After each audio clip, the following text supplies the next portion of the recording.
Every person who ever rejected you just handed you a weapon. You just didn't know how to use it. Here's what nobody tells you about rejection. The most influential, magnetic, high-status people on the planet get rejected constantly. More than you, far more. And that's exactly why people want them. By the end of this, you'll understand a psychological mechanism so counterintuitive, it almost sounds like a trick, but it's not. It's how credibility actually works, and once you see it, you'll never look at a no the same way again. Picture this. You apply for something, a job, an investment, a date, a business deal. You get turned down. Most people shrink. They go quiet. They reframe it privately as failure and move forward with less confidence than before. But somewhere across town, someone else got the same rejection, and they did something different. They talked about it, openly, almost proudly. And the people around them started treating them differently, with more interest, more respect, more curiosity. Same rejection, completely opposite outcome. Why? This comes down to a principle called perceived selection pressure. Here's what that means in plain terms. When something is difficult to access, the human brain automatically assigns it higher value. We don't decide this consciously. It happens at a neurological level. Scarcity signals quality, standards signal worth, and rejection is proof that standards exist. Think about nightclubs with long lines outside. The line isn't inconvenient, it's the marketing.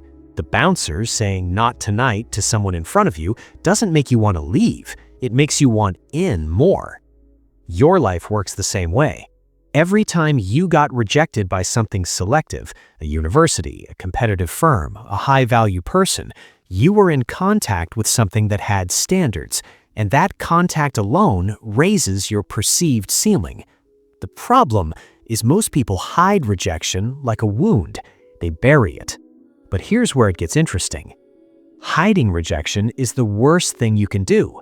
Not for emotional reasons, for strategic ones. When you conceal a rejection, you lose the narrative. Someone else writes the story, and usually the story they write is that you weren't good enough.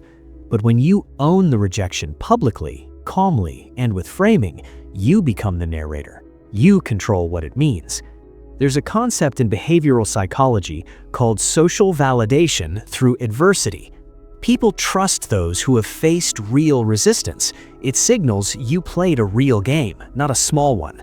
It signals you were in rooms that filter people. And rooms that filter people are rooms worth being in. So here's how to actually use this. First, name the rejection. Don't bury it. Mention it casually in conversation. I went through 3 rounds with them before it didn't work out.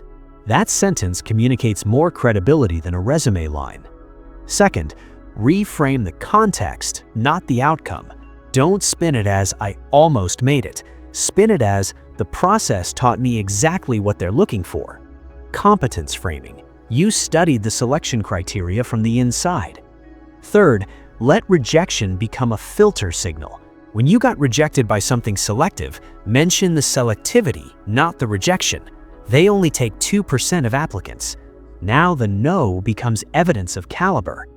Fourth, stay emotionally neutral when you say it.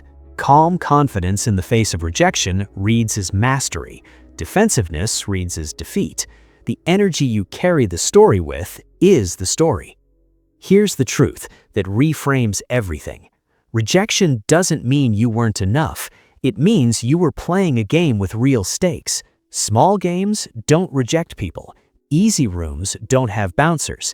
If you never heard no, you were never in a room worth being in. The people who become magnetic aren't the ones who never got rejected.